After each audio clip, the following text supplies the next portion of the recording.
Have you ever wondered that if God actually existed, instead of trying to save you, he was trying to kill you? Let me explain in this coming video. Keep watching, stay tuned. Welcome to the Secular Strike Back. I'm your host, Toothless Grin Kim. Normally, I try to keep from babbling. I write me a script, to make sure I don't forget anything, and to lighten things up a little bit and make it a little humorous. Due to some eye strain going on here, there's no script today. So, let's talk about this, why I stated this.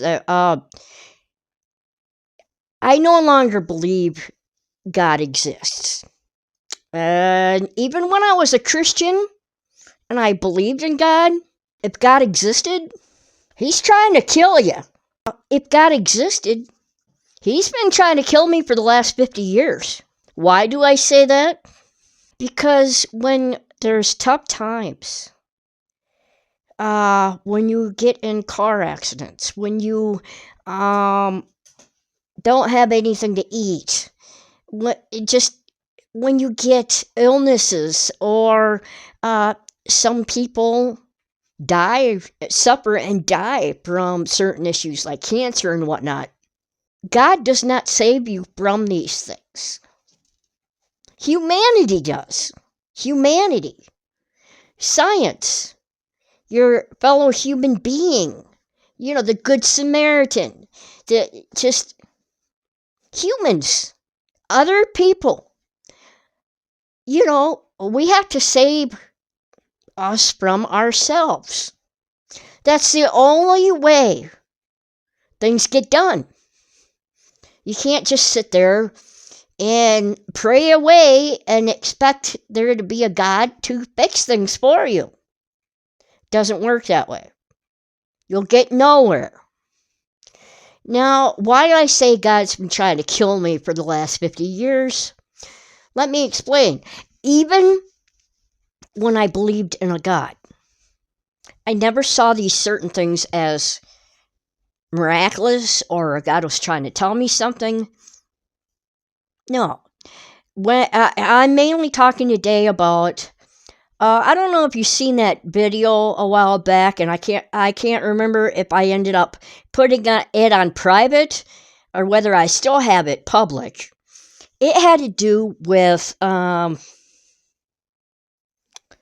if things happened by chance or whether they were predestined, as if God had a plan for your life, so he put you in a car accident and, But anyway, 25 years ago, now I talked about this in that video, 25 years ago, which was also in February, I was in my truck driving along, and they call it black ice for a reason.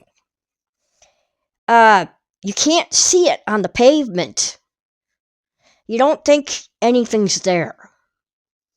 And when you hit it, it's so glare of ice, it's there, you can't get any traction. I don't care if you've been driving, decades even. I'm 50 years old. I've been driving a long time. And it doesn't matter whether you're a bad driver, good driver, what. You could be the best driver. You could have the best eyesight. You cannot see that black ice. And as soon as you touch it, you're gone. The vehicle, So 25 years ago, I was driving in my little pickup truck I had when I came across some black ice. I hit that ice, and there was a semi on the other side of the road coming my direction. And I hit that black ice, and I knew enough. Get away from the semi at all costs. So I intentionally kind of turned the wheel a certain way, and that thing just rolled into a cornfield. And luckily, there's snow on the ground. It was a bit of a soft landing, but I rolled it, and I was wearing a seatbelt. Luckily, left hanging upside down by the seatbelt. Some good Samaritans, they came by, helped me walk away from the truck. I couldn't get out of my seatbelt at the time. They walked me away from the truck, helped me out. And first responders came, then the ambulance came. They took me to the hospital to test me out, be sure I was okay. Other than some bruises and being cut with some glass, turned out all right. Now, at the time, I was still in contact with my family. My dad was still alive, but he died 2 years later. But he was still alive back then. It was like 25 years ago. So he came to pick me up from the hospital. So we're driving back. Now, the ambulance that took me to the hospital, it was very busy that day. There was a lot of car accidents. It was a really bad day to be out. And it happened to be the same ambulance that was driving by us. And my dad did the thing you're supposed to do. Pull off to the side and let the ambulance through. He pulls off though a little too fast. There's glare ice there. And he slides back out into traffic. And he just clips the side of that ambulance. And I don't know if he clipped like maybe the side of the bumper or what, but he just clipped it. And then he slid back onto that ice and we flipped. Back down we went into the ditch. Instead of rolling, he just flipped it and we hit and went down. Once again, on the same day.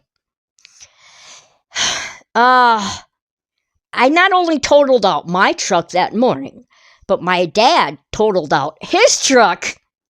And once again, that day left hanging upside down by my seatbelt. That time, they didn't take me to the hospital. They probably figured, why, she's already been there. Let's hurry up and get her, They had other fish to fry, and I was okay.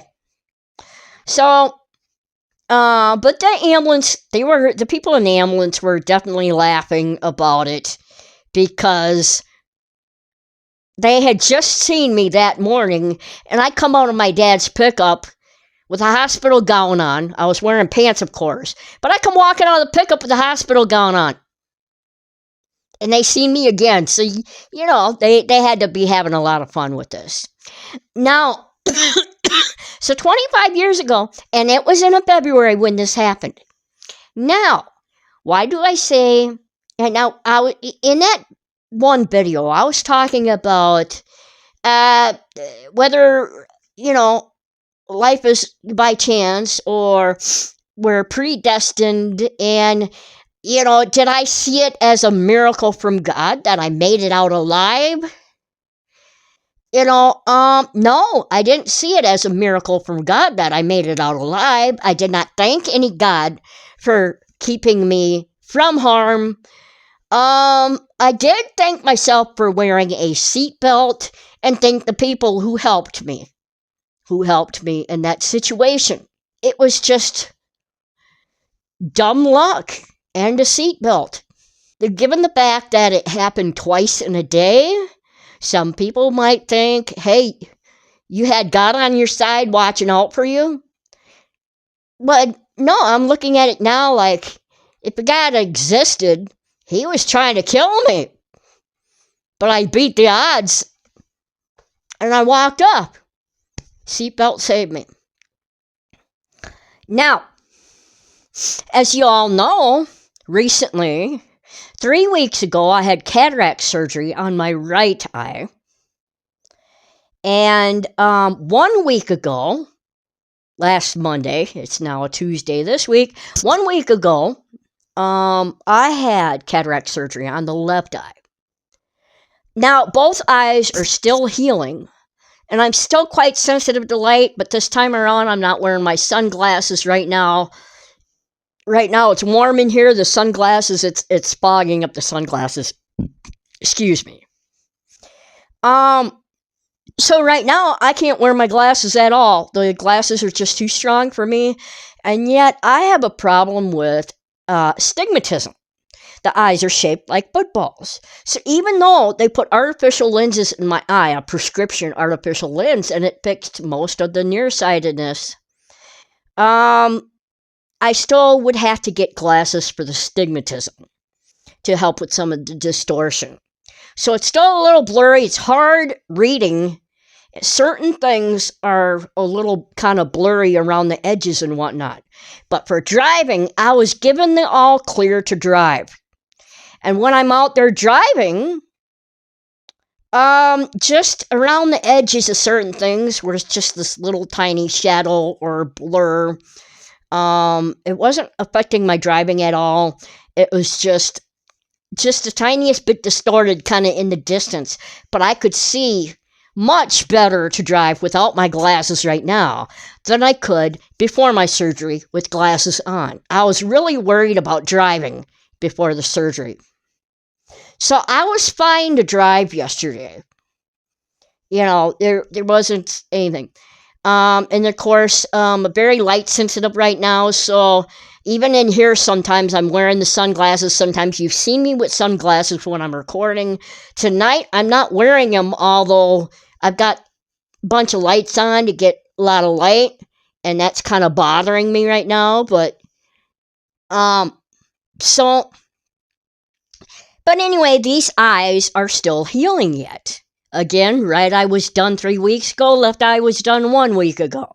And like I did 25 years ago, hit some black ice. This time, I wasn't in a truck, but I was in a tiny car. My Chevrolet Sonic hatchback. I loved that car. So yesterday, I hit that patch of black ice. Didn't see it, nothing. I had my sunglasses on too, so I didn't see any kind of reflection off of this either. Just driving along, phew, and it was almost, I started swerving and kind of almost doing like a U-ey, you know, and went off to the other side of the road into the snow, a whole bunch of snow, so that kind of broke the fall, so to speak. It was a little bit easier landing. With the car. Went over, but I had an electric pole. There was a pole directly right in front of me that I was heading for. And it's an electrical pole. If I dared hit that thing, I would have been smashed. I would have been crushed and killed. So my only thought at the time, get away from the electric pole. Split-second decision, whipped that steering wheel to the left, and I automatically knew when I did that, I would roll. My only hope was that, you know, I'd survive the roll and not hit that electrical pole. And the whole time, during those few seconds, I did not pray to a God. Just sat there and waited for the ordeal to be done to see what would happen next and hope the car didn't hit that pole. So, airbags went off on the side windows. I didn't even know they had airbags on the windows there. Usually, the cars I've been in don't, but this one had them. So, the airbags went off next to the windows, so the glass didn't come in at me, and the driver's side door was upright, so that side it didn't break the glass on the driver's side door. So my whole thing was that luckily, in this instance, for some reason, the airbag to the steering wheel that was in the horn, that did not deploy. luckily too, because I had just had surgery and I was wearing sunglasses. That thing would have hit me and the there would have been probably some serious eye damage there. So once again, this time during the roll, like I said, I had good cushioning, the snow and all. This time during the roll, I seen a bunch of snow, and instead of landing upside down, it landed on the passenger side. So I wasn't exactly hanging upside down, but I was hanging sideways. So the seatbelt was over this direction and digging into my neck like this, and I had to hurry up and stick my hand in there so it wouldn't hurt me. So you don't see anything there, but I put my hand in there, 203 pounds, and I was trying to figure out how to get that seatbelt off.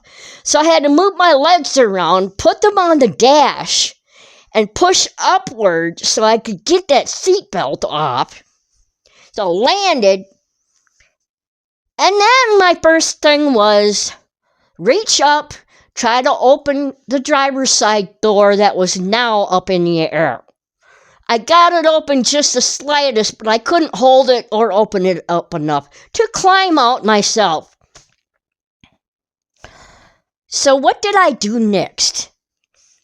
Even though it was out in the country, there was farmland around, maybe like one house nearby. Not too close, though. I just had to hope somebody was out there somewhere. I started honking that horn a lot, but I knew it wasn't, it was probably going to go unnoticed. Stopped honking the horn after a while, started looking around to try to find my phone. I thought I had left it in the handbag, and the handbag that I had some stuff. Fortunately, my stuff didn't fly out of the handbag, and it was more opened at the top. But my phone ended up being in the phone holder that I have up on the dash. And I like to kind of tighten that thing up in there so that it doesn't flutter around when I'm driving. So the thing was pretty tight in there. But how it ended up staying in that fold holder during the roll without falling out, it was still there. So I managed to work my way to the phone, called 911, and at the same time, I was on the phone with the 911 dispatch. I noticed this guy walking around the car, so it had been quite a few minutes since I rolled this thing. This guy was walking around the car, still on the phone with 911.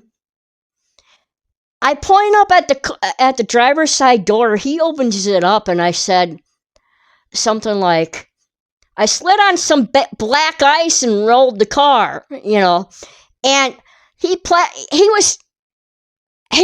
said he was from the fire department, and he had some buddies with him that were also from the fire department, but they all had their regular street clothes on.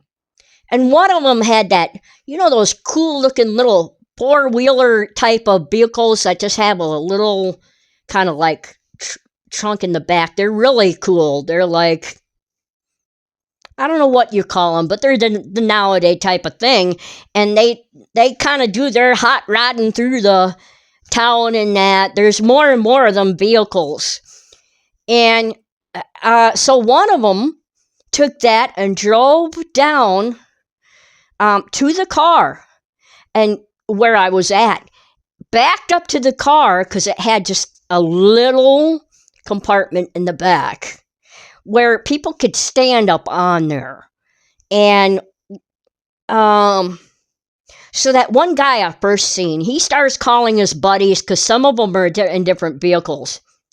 And they did not know. They did not get any kind of call from 911 because I was on the phone with 911. And they happened to be from the fire department. They obviously had been hanging out together and off duty and were doing something. they just so happened upon me. One of the firefighters, one of the people from the fire department, one of his buddies, got up on the back of that thing after they backed up that vehicle to me. And they said they were going to lift me out. I said, I don't know how you're going to lift me out. I said, I'm 203 pounds. You better get somebody over here who's pretty strong if you're going to up and lift me out, because that's going to be dead weight to get me up out of the whatever. But, of course, they're from the fire department, so they've got to be strong. So that one guy who originally came up on me opened up that car, held that car door open, while this other guy is there, and he's ready to pull. He lifted up on me and pulled me right on out of there, out of that driver's door that was way up at the top. 203 pounds, picked me up just like I was some paperweight. And so he just told me, give me a hug. Make like you're hugging me. I'm like, okay. I put all my trust in him, wrapped my arms around him real good, and up we go. And I was amazed. He didn't drop me at all. He was very strong. Got me out of there, and he just looked like an average guy. He didn't look like he was a muscle man. But then he falls backward into that vehicle, and like I said, just a little back end there, falls backward, hits his head on that back windshield of that vehicle, the glass back there. And me, I fall on top of him. And so me, I'm more concerned about him at this point. So I was asking him if he's all right. He said, no, my concern is if you're all right. I said, yeah. So I guess I wasn't so freaked out about things as I was probably the first time I've ever rolled a vehicle, which was 25 years ago. So, and the ambulance came to just, I went up into the ambulance there, and they just asked me some questions, checked me out, and offered to take me home. I was just a few miles from home. They took me home. Not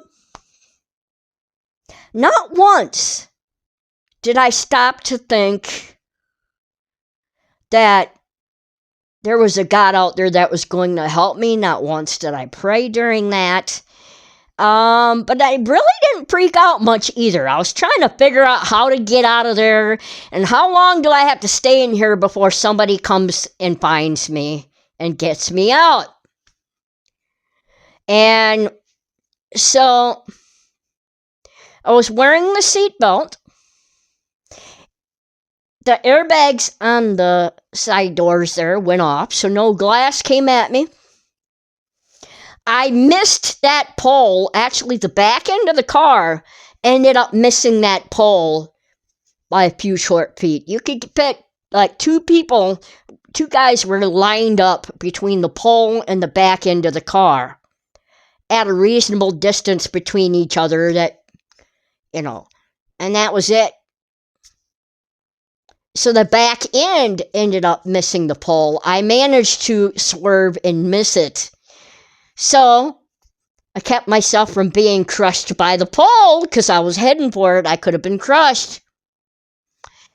And then, of course, the phone happened to remain in the phone holder that was up on my dash, so that I could get to the phone easily.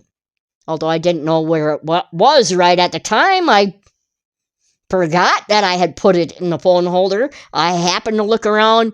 This thing was in the phone holder on the dash. It was still there after the roll. And so I could get to the phone and call 911. And it just so happened while I was on the phone with 911, some guys were driving by who happened to be from the fire department. They hadn't gotten the call because I was on the phone with 911. And they came by, helped me out, and lifted me right on out of there. A bunch of stuff happened to contribute to help me to get out of that mess pretty outright. And it had nothing to do with a God. God must have been watching out for you. And it was people watching out for me. And just pure dumb luck. I managed to get away from that electric pole. I was heading straight for it. I managed to get out of there just right. I had a seatbelt on, which saved me from being thrown from the vehicle. The vehicle stayed pretty well intact inside. Like I said, there was a bunch of snow, so that kind of softened the fall, where I think it would have been a harder to land, and more glass probably would have been flying around. If it was.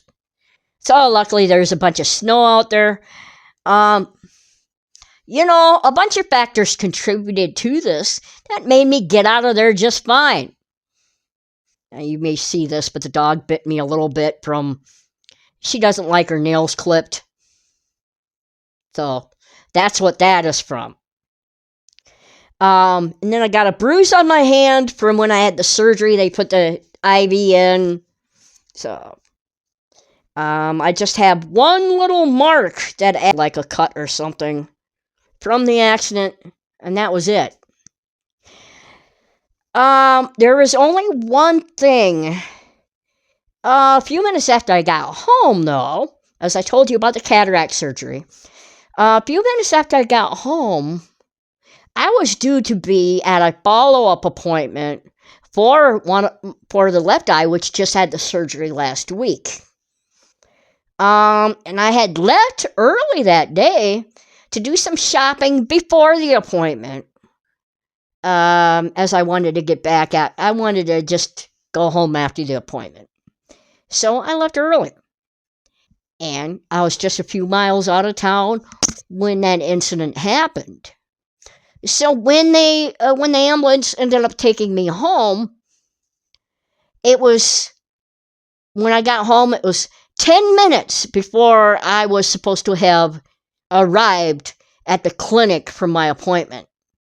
I was on the phone for a while. I called the credit union that had my auto loan. I said I rolled the car.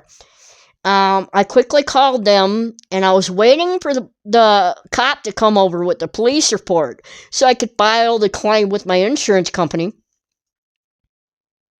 Meanwhile, the eye clinic is waiting for me to show up.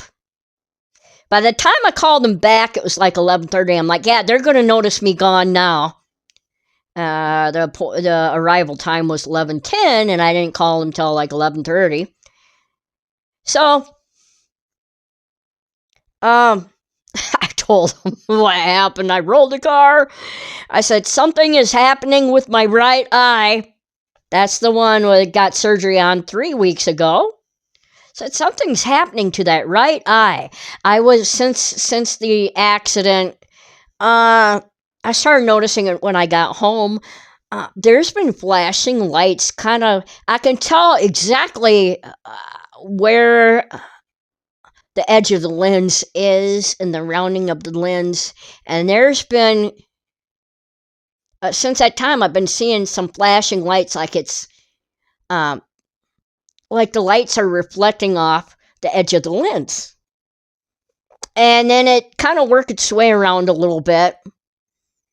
And sometimes there would be kind of like the shadow that would go kind of at an angle in the shape of the lens. So everything told me that maybe the lens was loose or dislodged or something from the roll.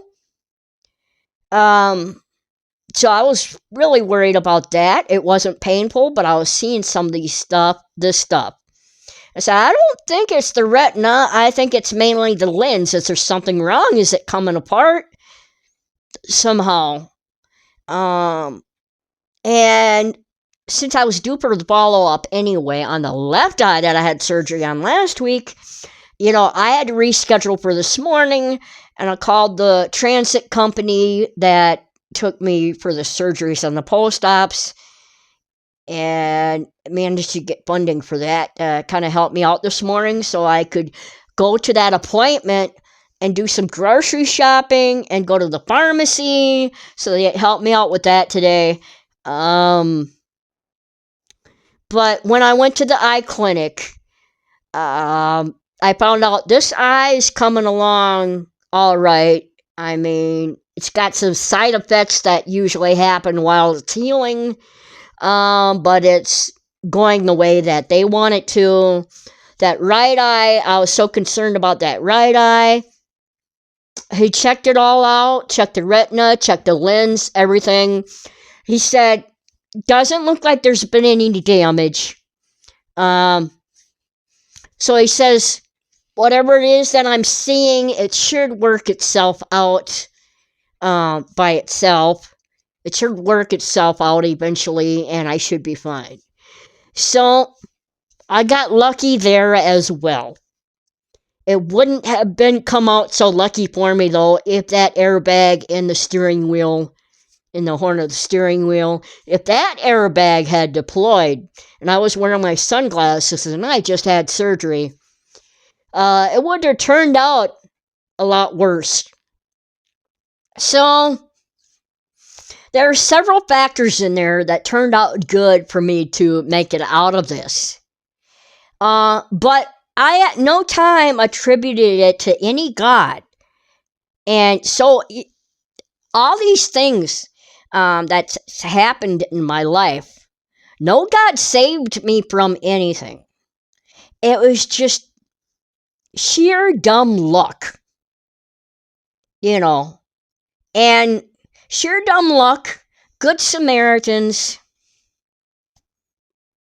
you gotta look. No one's coming to save us but us. And you gotta rely on your fellow humankind. You gotta work together to survive. And there is no God that's going to save you from these things. You got to save yourself and you got to save others. You have to work together to come out alive. And so and I've been in other accidents too, some minor ones. Had seatbelt on those times. Now, I strongly suggest that everyone wear a seatbelt. It doesn't always save you from harm. You could still die in the accident, depending on your circumstances at the time, how that accident turns out. But you have a much better chance of making it out of the accident if you have the seatbelt on. You have a much better chance.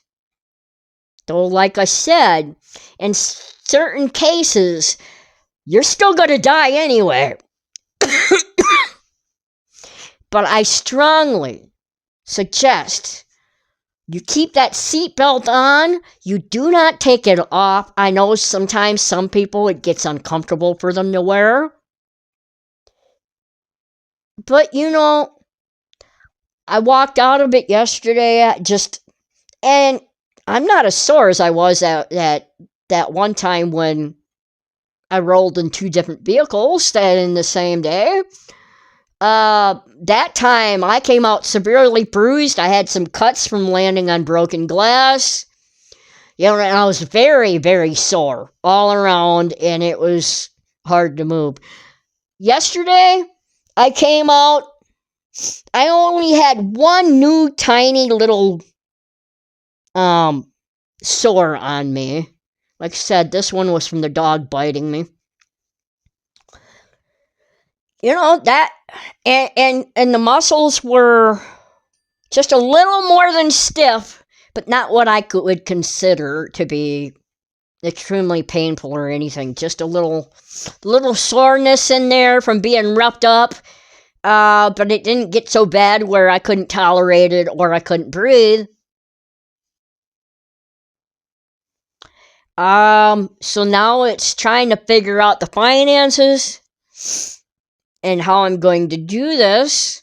And with the way my credit is now, these days, I don't know if I can get another auto loan.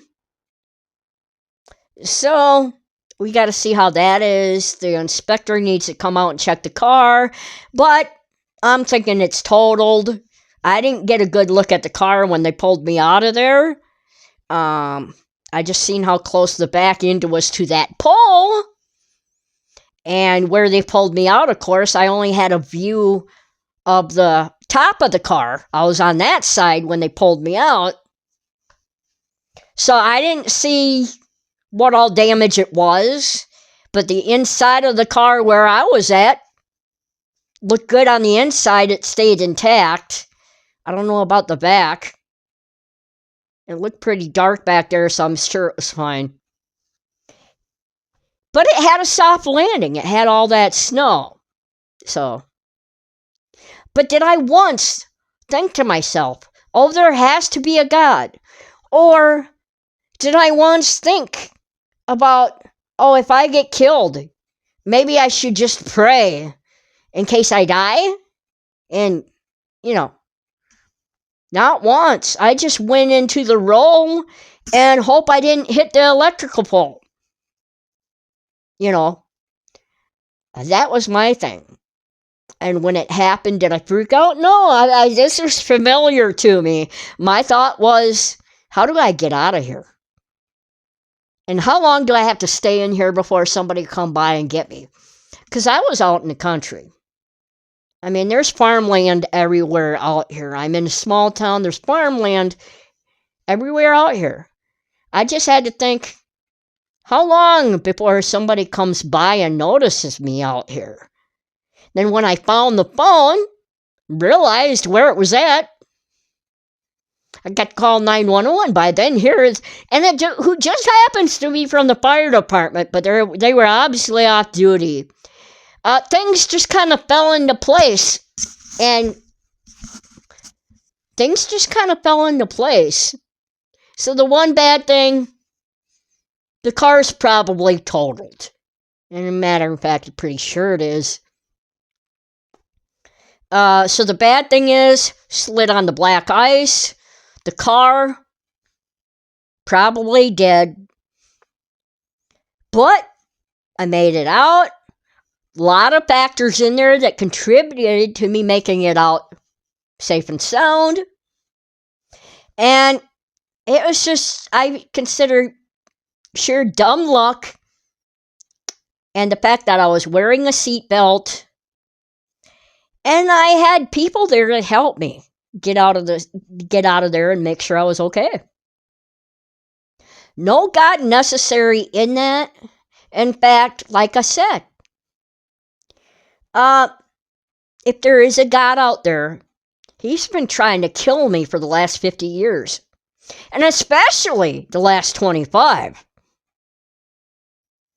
So, now I've been in 3 vehicles that been in a roll because of black ice. And each time I was hanging by the seatbelt. So, was it predestined? Was I meant to be in those accidents? No. It just happened. Life happens, good and the bad. There's no God controlling it. There's no God to save us from it. There's no God to save us. We must save ourselves. We must be there for others and work together to make life better for humanity. And religion, especially that of Christianity, teaches division, the us versus them. We can't keep going like that. So my eyes, that one thing I was having problem with the eye, I notice it's not as frequent right now, but certain things are still happening in there, where I think what happened is that I just maybe backed up the healing process a little bit. I wasn't supposed to apply pressure on those eyes And of course, there would have been pressure during the roll. So I think it probably backed up the healing process a little. He said everything looked fine in there and whatnot.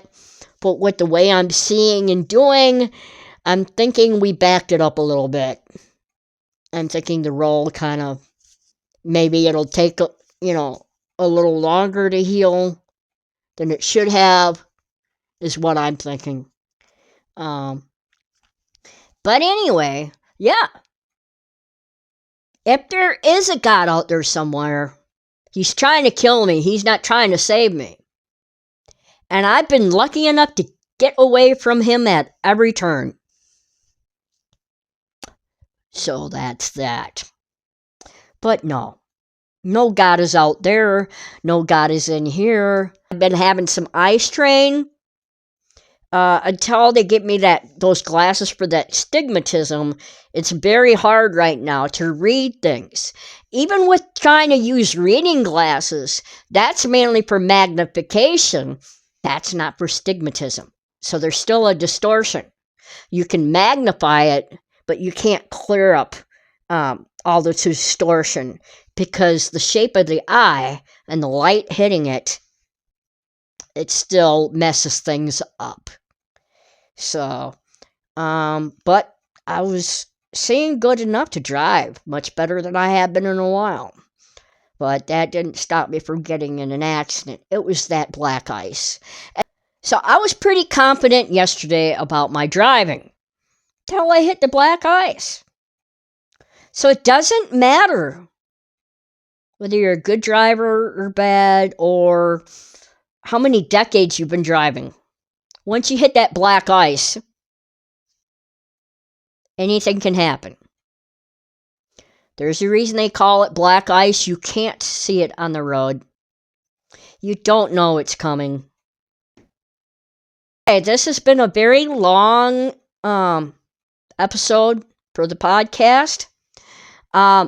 So if you enjoy my podcast and you are live in the United States and you would like to support it, please consider making a $3 monthly donation by going to my Patreon and becoming a member.